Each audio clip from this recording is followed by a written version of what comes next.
Welcome to the Big Biz Show.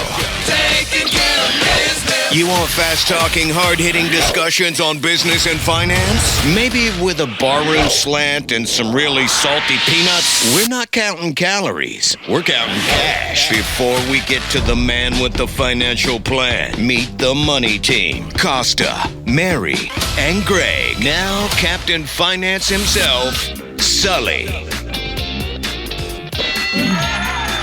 Live from the Loft 100 studios in beautiful Southern California. As we like to say around these parts, a big old howdy to you. And welcome to the Big Biz Show. It is Costa, it is Mary Bird Godwin, another edition of None Ya. We call it None Your Business. That is when it's just How did that even start? I don't even know how that started. I think some really smart marketing people got together and say, hey, you guys should call it None Your Business when you get together. Didn't you come up with it? Maybe. Thank you. I'm going to take the credit. Thank you. You hear those voices in the background, of course, because that is the Day Trader Trio. Let's say hello to them this morning, gentlemen. Greetings. On. A big ol' howdy to you. 1, 2, 3, 4. As I like to say, best in the business, self-taught, no lessons. They are the best. They are the best. They are with us every single show here. As far as the Big Biz Show is concerned. What was last night? What was the show that you were The Tonys were on. Tonys? It's one of my favorite nights of the year, I got to say. The bald chick, what's her name? She's hosting? Bald chick. Wow. Wait, she's not bald? One of the most talented human beings I'll give you that. Right? 100%. Cynthia Erivo. She is. So she played Elphaba in Wicked. Right. The movie. She's going to play Jesus in Jesus Christ. I'm going to this. And Adam Lambert's playing Judas. I cannot wait. This is at the Hollywood Bowl. Oh, I can't wait either. Kinds of things, I know you're making fun of me, but I am so serious that this kind of stuff, I am really looking forward to going to see that at the Hollywood Bowl as well. You're not going to go. Not at all. Never. I'll tell you all about it. Don't you worry. Let's see if he is going to go. He is our financial analyst, our market analyst here on the Big Biz Show. One, Howard Font. He should fly out and come with me. I guess so. He probably doesn't even know who we're even talking about. Howie, did you watch the Tonys? The Tonys? Takes place in your backyard. There's a guy named Tony on TV. What happened? Tony Soprano. Tony Danza. It's reruns, HBO. I've seen. I just actually started watching Sopranos from the beginning again. I went back. I've actually never watched it, but I'm glad to be with the Nunya crowd. It's always great to have you, Howie. What's going on with what's Bloomberg doing? Bloomberg, they always give you a little food for thought. So today, what I thought we'd talk about is something pretty interesting.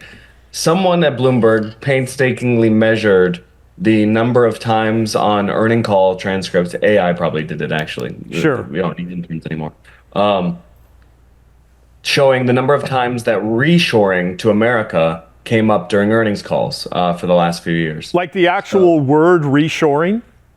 There's a couple terms, but reshoring, manufacturing, reclamation, returning production to America, things like that. So there's a list of terms. And this doesn't say whether or not it's a good thing or a bad thing, but you see in the last year or so, there's been a big spike. And the orange line is the Russell 3000. Those are smaller, medium-sized companies. Okay. The S&P 500 only has 500 companies. You've got 60 of them mentioning that. So I think it's pretty interesting when you think about the tariffs and we have that conversation. I don't want to really go back into that today, but the discussion is being had. And can America do manufacturing still? Is this good that we're hearing the word or some sort of reshoring, or is it like, nah, this is people just kind of trying to reinvent and move and dodge whatever as they go? Yeah, I mean, to make the bear case, the negative case on this, it's companies have to do these earnings reports 4 times a year. They're really market focused, and they could just be telling us what they want us to hear for now. All right, that's the bear case. Keep it right there, because on the other side, we're going to talk about some personal finances and what people should be doing, what people could be doing as the Big Biz Show continues from the Loft 100 Studios. Don't go anywhere.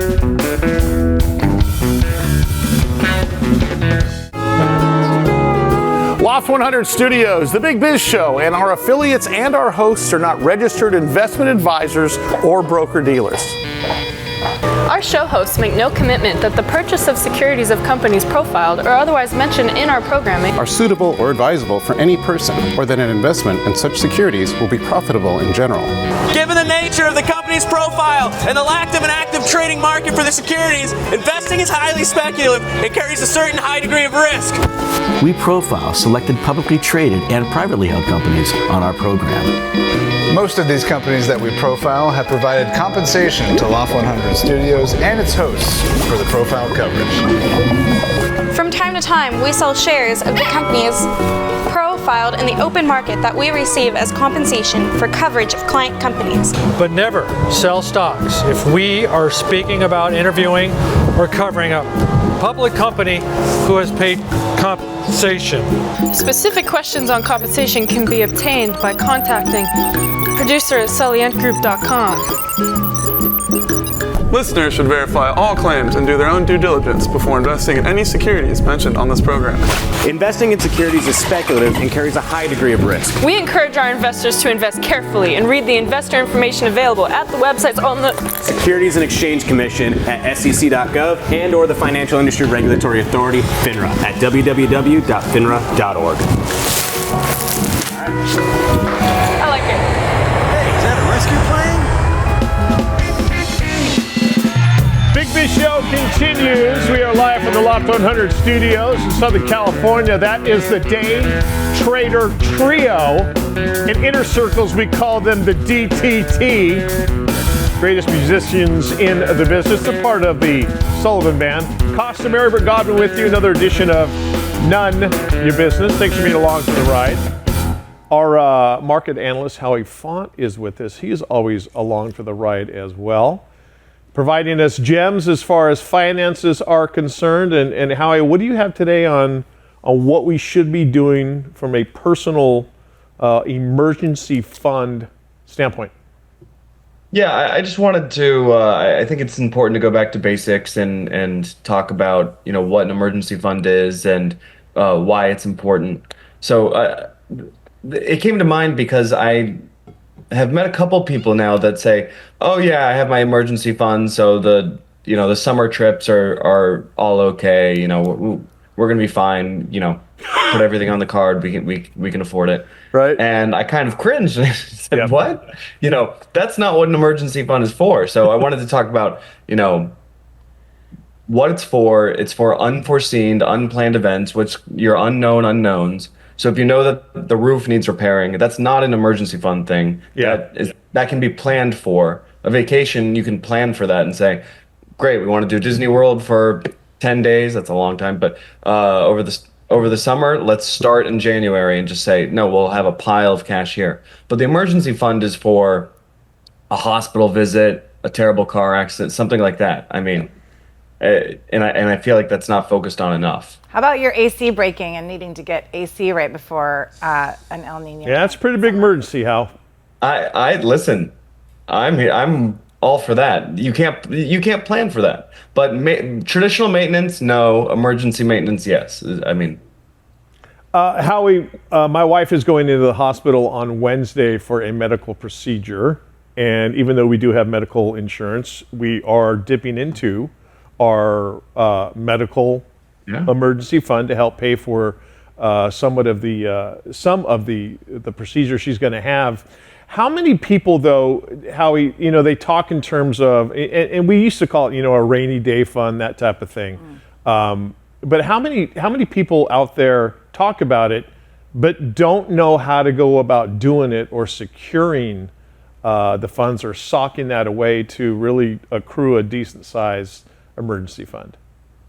Yeah, I mean, this is the conversation we have fairly often about investing and how to start investing. I mean, I understand it is tough to save.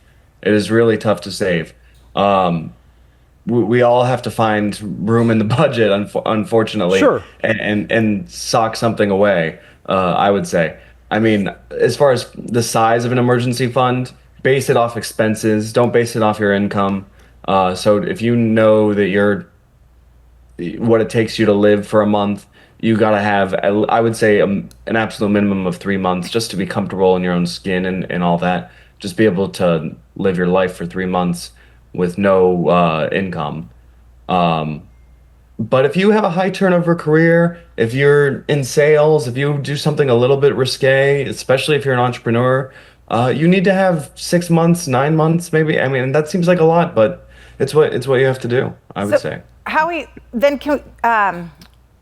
the logistics of doing that, and I think I see here that CDs are not the best place to do it, but where do you actually put them? Like a high yield savings account, a money market, like what are some of the the basics on where to put them? I think there are some really good high yield savings accounts. That's right. I would go with money market funds. If there are these things called FDIC insurance that the government guarantees the cash that you have in the bank. So high yield savings accounts great for that kind of reliability. I think you can get a little bit more safe yield on your savings by going in a money market fund. And most people, if they are investing, if they watch the show a lot, you just buy it like you buy an index fund. Look up a safe one, one that is invested in U.S. Treasuries. And I think you're okay. If you like the money market fund, the high yield savings account, that's great too. I just want to make sure you're getting as much for your money as possible. I mean, it used to be you'd actually get some interest by having cash in a checking account. That doesn't have like 0.01% or something like that. But your passive safe money should be getting 4.2, 4.5%, somewhere in that range, depending on how much it is, which is not nothing, I always like these Nanyas because I get to ask like personal finance advice.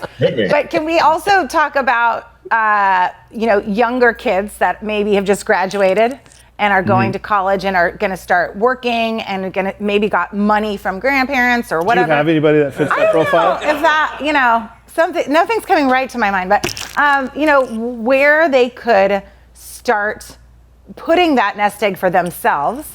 So that it's not just going to a checking and then they're going to spend it on Starbucks and Dutch Bros and all the things. Yeah. So I won't just repeat myself, but if you do the high yield savings account or a money market fund, one of the great things about those, and I mean this seriously, is it takes you like a day to get your money out. If you've ever done the transfer, you ask for the money and then they sell the money market fund or they raise the funds in the high yield savings account. That's how that works. That's what they're doing. And then they send you your money to your checking account. It's a very slow process by by Gen Z standards. So I think keeping things and by the way, as far as spending discipline, another great tip is, do not carry around the credit card all the time. Use it for online purchases when you need it or something, but carry around some cash. And I know that's out of favor, but it's. I don't think they even know what that means. My dad always gave us $100 bill, and he said, "Fold this up and stick it in the back of your wallet, and act like it's not there." Yes. And if you ever need, whatever, not, oh my God, I'm starving, I want, Jack in the Box tacos or Funyuns. More importantly, it's not for that. It's not for that type of expenditure. Howie Font is our market analyst here on the Big Biz Show. Howie, do you, off the top of your head, and I'm kind of throwing you a curveball here, but off the top of your head, do you know the percentage of people out there that, again, talk but do not have an emergency fund? Is it much higher than we think it is? Oh, it's unfortunately high. I mean, I'd use the heavily quoted statistic. If there's a $400 expense, I think something like 43% of Americans can't pull that off, which is, is very sad. And why I don't want to put any mental judgment or anything on people to find it hard to save and build up that emergency fund, but that should be the goal. And that means you're living paycheck to paycheck. I mean, you've got to do something about the calorie to exercise, calories in, calories out side of the ledger. I mean, if you're not able to save, it means that you're not able to, you either have an income problem or an expense problem or both. I mean, I've seen, we all know people that make money and spend it all. That's one kind of problem. You need to control your expenses. But for people that, don't have the income, I know that it's hard to save. Yeah, it really is. And you know, I can remember I got my first credit card and I maxed it out so fast it made my head spin. And it was a really low rate of 18%. So you can imagine what that was like, you know, paying Worse it investing. back. Yeah. But I'm thankful now that I look back on it that I went through that very scary time of being an idiot, and it kind of taught me, you know, some fiscal responsibility as far as that is concerned, and hence start saving for that emergency fund. Howie, always appreciate it, brother. Great to visit with you as usual. That's Howie Font, our market analyst here on the Big Biz Show. A lot more to come. Do not go anywhere. We're back after this.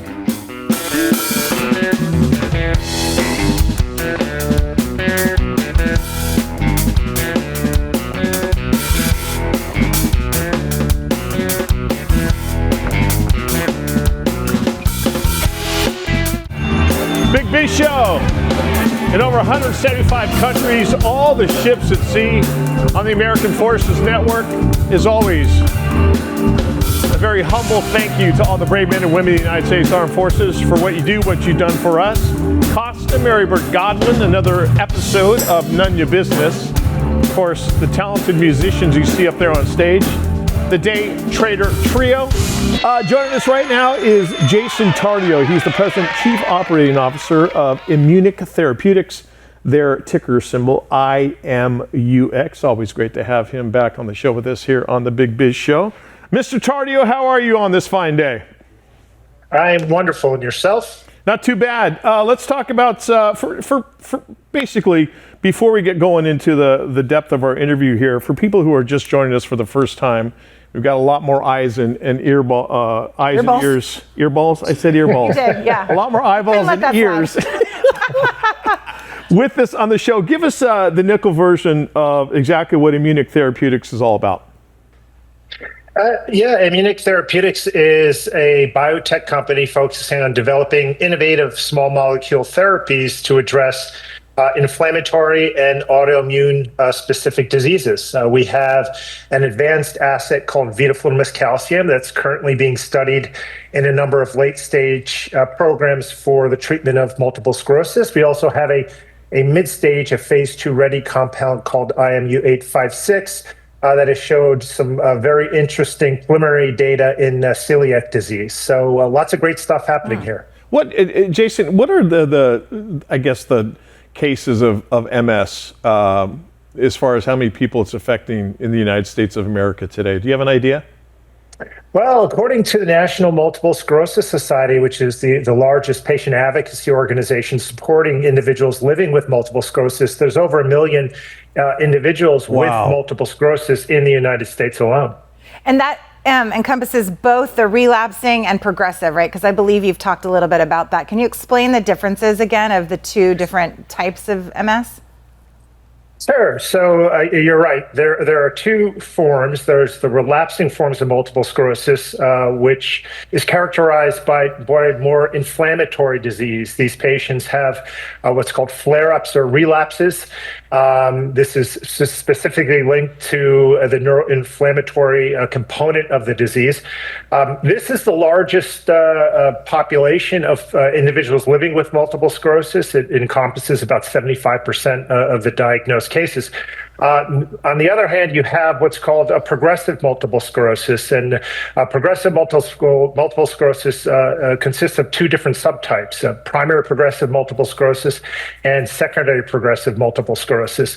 And combined, this particular subset represents about the other 25% or so of the population. And the difference of progressive disease versus relapsing disease is in progressive disease, you don't have these flare-ups or these relapses. It's a disease that's characterized more by neurodegeneration. The two different kinds, are you seeing that they're genetic or are their environments linked? Yeah, genetically linked and inherited, is that the word you say? Or is it caused by environmental factors? The answer is D, all of the above, right? And so A couple of things about multiple sclerosis. So we know that there's a viral trigger for the disease. There's a virus called Epstein-Barr virus, and there's been a lot of research over the last couple of years that have linked Epstein-Barr virus as the viral trigger for MS. Now, what this means is if you've been exposed to Epstein-Barr virus, it doesn't mean you're definitively going to get multiple sclerosis. But in order to get multiple sclerosis, you have to have been exposed to the Epstein-Barr virus. Beyond that viral trigger, there are environmental components. So, for example, individuals that live farther away from the equator and therefore get lower amounts of vitamin D have higher overall incidence and prevalence of multiple sclerosis. There is a genetic component as well. So if a direct family member, such as a mother, a father, a sibling has the disease, there is an inherent increased risk. But again, that alone won't necessarily cause MS. It's a combination of all of these factors. And then, of course, there's lifestyle factors as well. Smoking, obesity, etc., can all lead to the disease as well. Jason, as far as clinical data and phase trials with the drug or the drugs under your umbrella, where are you guys right now? Give us an update. Yeah, well, since the last time we spoke, which is about a month ago, a lot has happened. We have an ongoing phase 3 program in the relapsing forms of multiple sclerosis, as you see here. This is, we announced just last week or so that we've fully enrolled this respective program. So we've enrolled over 1,100 patients in 2 identical twin studies called the ENSURE studies. And if successful, this will serve as the registrational and regulatory package that will submit to the regulatory authorities for approval in that respective indication. We expect data late next year, so late 2026 for those respective studies. We've also reported recent data from our phase 2 study called the Caliber study in progressive multiple sclerosis. And again, about a week or so ago, we just released some additional data that supported the top line results that came out in late April. And in these recent results, we showed a very robust 24% reduction in confirmed disability worsening in this total cohort of progressive patients, including a 33% reduction in the primary progressive MS subtypes. So these are all very, very strong results. The medicine continues to be very safe and very well tolerated. So we're very encouraged about what we see today. Jason, it's scary to think that we're almost at the halfway point of the year 2025. What does the rest of 2025 look for Immunic as far as what you have your eye on and maybe early into 2026? What are you guys thinking? Well, we'll continue to execute the phase 3 studies, as I've mentioned, and look to read those out in late 2026. We will have what's called an end of phase 2 meeting with the regulatory authorities, the FDA, to get their insights on our data package and to align on next steps for a confirmatory phase 3 study in progressive disease. And then, of course, we are also having a number of partnerships discussions, right? We're a small little biotech company. Sure. This is a disease, as we mentioned, that affects upwards of millions of patients across the globe. So we have a goal to get this medicine to as many patients as quickly as possible. And the best way we can do that is to find an appropriate big pharma partner that has operations across the world. So we continue those partnership discussions and hope over the next couple of months we'll be able to announce something from those fronts. We have about 30 seconds left with you. I'm just curious, is it hard to stay patient in your line of work when you're always waiting for trials and phases and stuff? You know, our business takes a long time. These studies take a long time. This is years and years and years in the waiting. So as impatient as we are, these patients are even more impatient, right? These individuals, again, living with multiple sclerosis, there's a number of therapies available for relapsing forms, but we still need better, more effective, safer and better tolerated therapies for relapsing forms. And of course, on the progressive side of multiple sclerosis, there's only one approved therapy to date. And so there's a desperate need a huge unmet medical need to deliver therapies for patients living with progressive MS. So as impatient as we are, the patients themselves are more impatient. Yeah. Jason, always great appreciate the visit with you. Great stuff you guys are doing. Can't wait till we get to visit with you again. Jason Tardio, President and COO, Immunic Therapeutics, ticker symbol IMUX. Big Biz Show rolls on. We are live from the Loft 100 studios here in Southern California. They are the Day Trader Trio. So happy to have talented musicians like those three in our studio every single day. I am Costa. She is Mary Godwin. And of course, our executive producer, Greg Todorov, popped in. How are you? Just to see you, buddy. I know, I appreciate it. Actually, just to see our guest. Oh, was it? I think so. Or Allan. One of the two. I think You're it was more special. In more ways than one. The CEO of Unusual Machines, their ticker is UMAC. And we've had you just via Zoom. First time in studio, dude. Yeah, it is. No, Yeah. this is great. I'm like blown away, actually. I know. We didn't have time to physically set up the real bar, but next time that you're in studio, we'll make sure that you know what is flowing. the Bebemos. I hear you're looking for really deep takes at that point.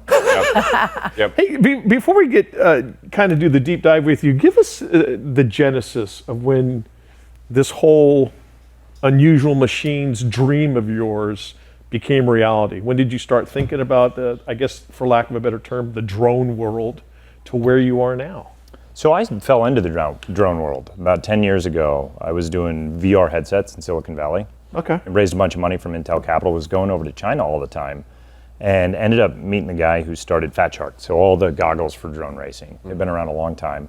Took over as the CEO of that company and sort of moved it outside of China in like 2016. We set it up in Cayman because he's Canadian. Okay. You know? Okay, sure. Sure. So automatically go to the case. Yes. I mean, Yeah. look, the banking laws there are actually really strict. It's a great jurisdiction. But anyway, so we did that, but I got into it from coming out of the VR, AR, and then started building headsets in the drone world for all the FPV pilots.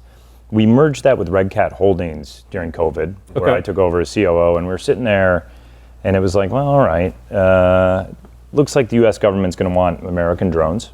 And so we went and started to do Teal and everything else, and I helped build a factory in Salt Lake. And while building the factory in Salt Lake, looking around for parts, still buying all your parts out of China. Gotcha. So, we were sort of, if we need drones, we probably need drone parts. Makes sense. And it was just to solve a problem that I had at the last stop. And turns out just in time. Was it tough decoupling from China as much as you have, or as much as you could?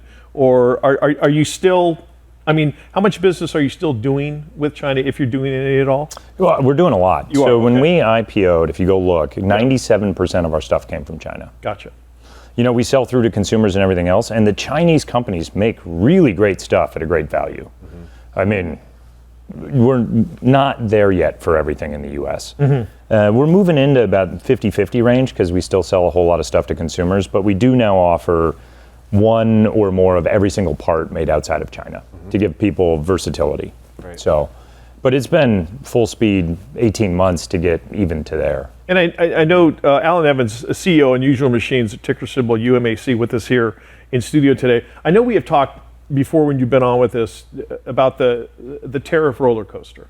Hey, we're going to put it. No, we're going to take it. No, we're how are you at the point now? You just go, yeah, whatever. We're going to go full speed ahead, and whatever we have to pay, or whatever we're going to get dinged, we're going to get dinged until there's, I guess, some semblance of just normalcy. Yeah, so we raised some money to not have that be a major problem, so we could be a good supplier to our customers, right? We quote prices to people. We can't come back and be like, it changed. Oops. It changed. Yeah. It changed. It changed. Right. Well, that's a fast way to lose a customer. So we're pretty committed to just being a really good supplier to our customers, know that it's short term, know that we're onshoring, and be in a position to go win that business with some of that security for them for the downstream economics. What are some of the obstacles you face? I know that there's the ban on T-motors. Explain to me, explain to our audience what that is and how that affects you. Sure, there's a couple of like inside baseball supply chain things here. So the first one was in July. T-Motor, which is this really great Chinese company, was banned from the US. They were put on the entity list. So that means if you're buying motors from them, well, you can't send them any more money. So you still have motors from them, but now you have to go find another supplier. Okay. At the same time, you've probably heard about these rare earths in the China trade policy. Yep. So most of the really highly processed magnetic material for motors comes out of China. Mm-hmm.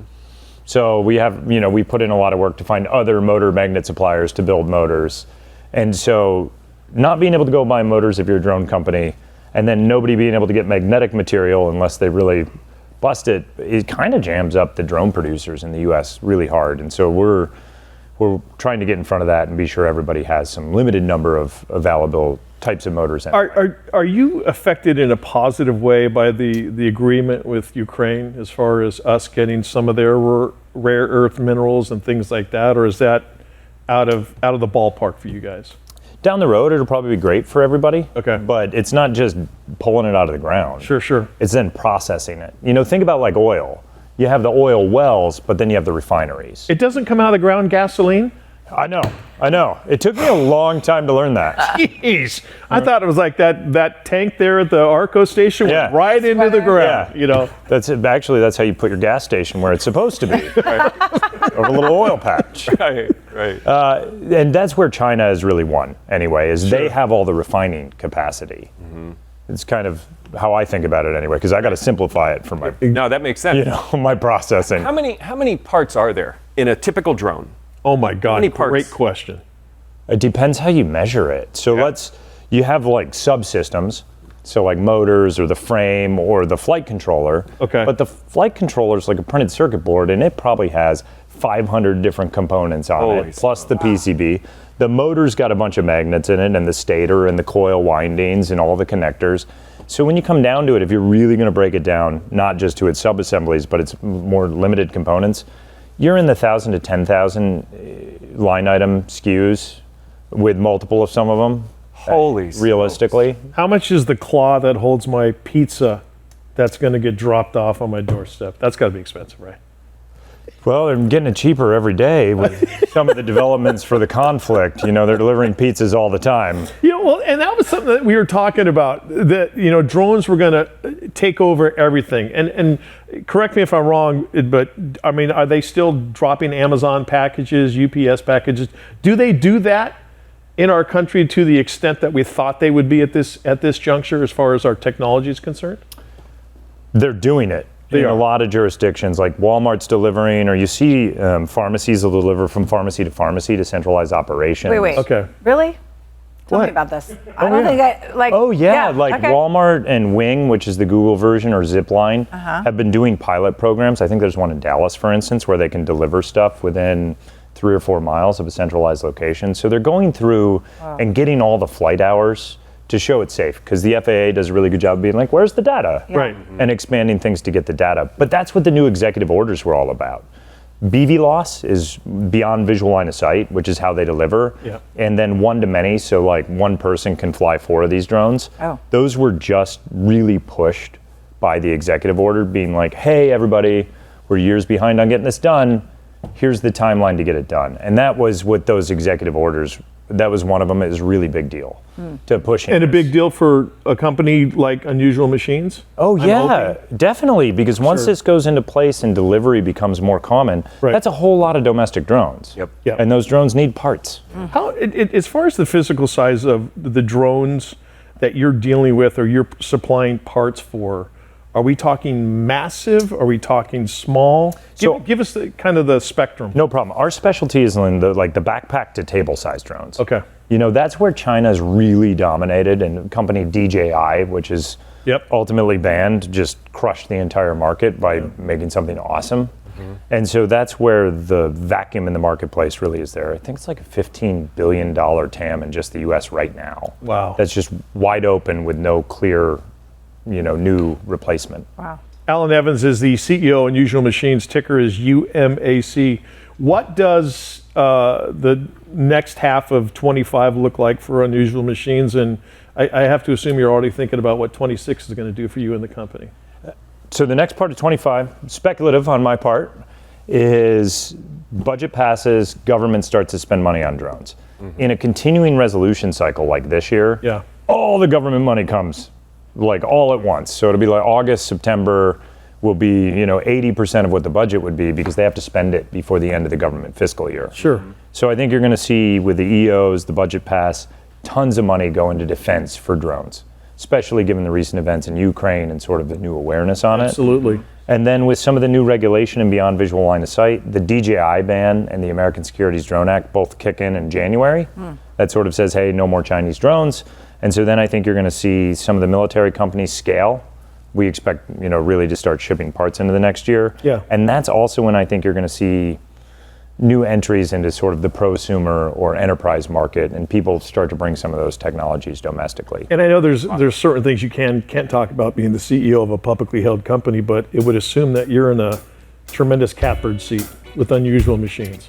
Yeah, as long as we do good by our customers, get them the parts they need with the quality and the price, I think we're in a good spot. Just keep those pizzas coming, man. That's all we ask for. Burrito for me. Burrito for you. Allan Evans, for burritos. CEO, Unusual Machines, ticker symbol UMAC. So great to have you in studio, really man. appreciate it. Please come back. Please, anytime. The door is open.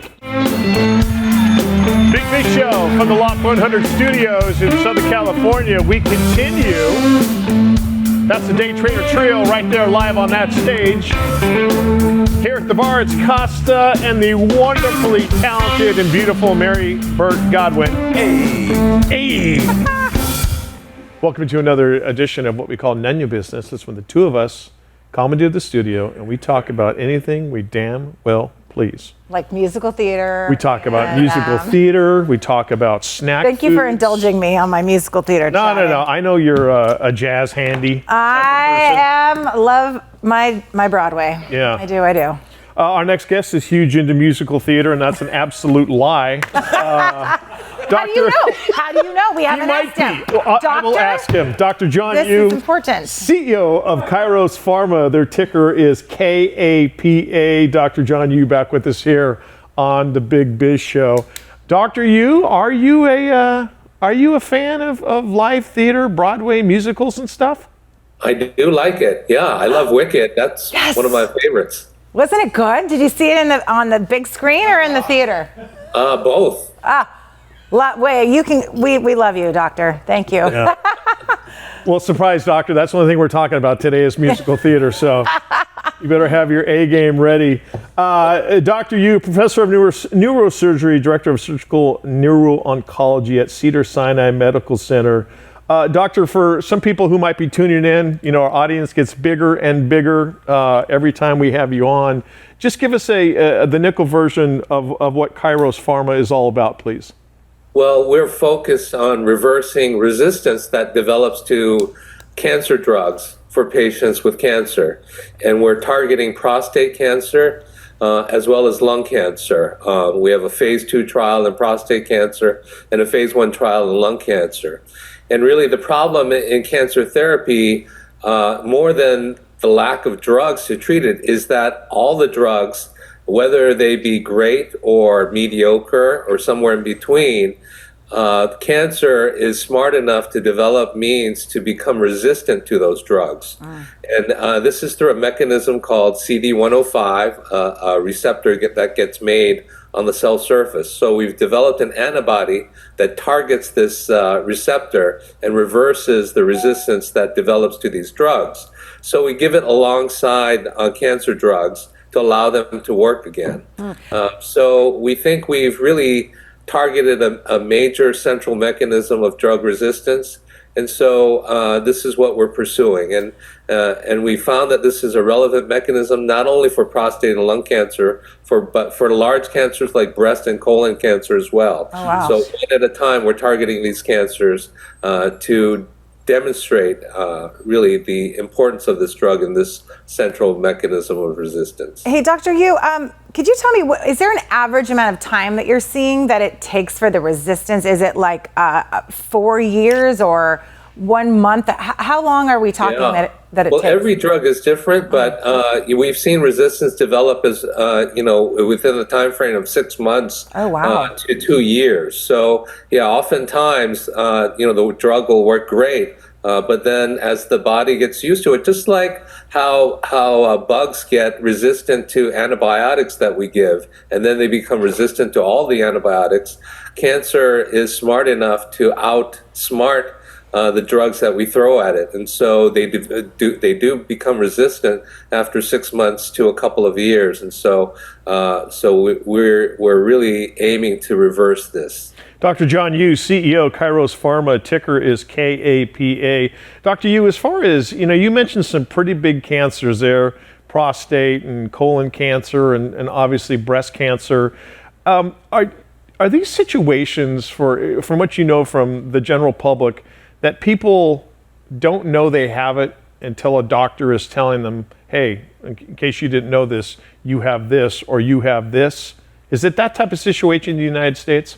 Yeah, well, obviously it's much better to catch cancers early on. Sure. And so, doing breast exams, following PSAs, and doing prostate exams is important. And as we found with President Biden, if these things aren't done, especially in older age, then you can find out about the cancer much later after it's progressed. So it is important to find out earlier rather than later, and to start on medications. But the medications aren't a panacea either, and so we really need to address these mechanisms of resistance once patients are already on it. The Department of Defense, as they say, is a friend to Kairos Pharma. Talk about the grant the company's received. Yeah, we've received a couple of grants, one for our prostate cancer to look at biomarkers, which means that we can tell which patients can respond to our drug most effectively even before we put them on, so that we can stack the deck in large cancer trials and to really only treat those patients that will benefit from this. And we also received a grant recently for our lung cancer trial to do a similar thing, to find a biomarker. Amazing. And these biomarkers are important because it helps us determine, which patients are going to respond to the drug. When it comes to grants like that, is in very, very simplistic terms, is that something that you and Kairos apply for, or does the government kind of just hunt and peck for companies that they want to give the money to? How does that work? Yeah, we apply for them, and our the officers in the company are all investigators at Cedars-Sinai Medical Center, so they apply for grants as academicians to further the science behind these drugs, and really there's loads of science behind each of these drugs, and so it's a validation from the federal government, either through the NIH or the Department of Defense, saying that they put their sign of approval to these studies and to the research that's being done, and they find it promising for patients with these cancers. And so it's a validation, and also it's money that's non-dilutive for investors, because it really helps fund the research rather than relying on shareholder funds to do it. We got about 30 seconds left. What does the rest of 2025 look for you and the company? Yeah, so we're going to participate in the worldwide conference at H.C. Wainwright in New York in September, and that's around the time we also have efficacy data from our safety lead-in patients, and so we think this will be a impactful time of showing how this drug works in patients with prostate cancer, and really showing the promise of this drug, not only for the rest of the trial, but for patients with prostate cancer in general. Dr. John Yu, CEO, Kairos Pharma, their ticker is KAPA, also wrote and produced Wicked on Broadway. That's how talented that man is. Dr. Yu, always appreciate the visit. And we appreciate you visiting with us here on The Big Biz. Thanks to everybody who makes the show possible behind the scenes, to the DTT as well. For Mary Bergavin, I'm Mike Costa. We'll see you next time.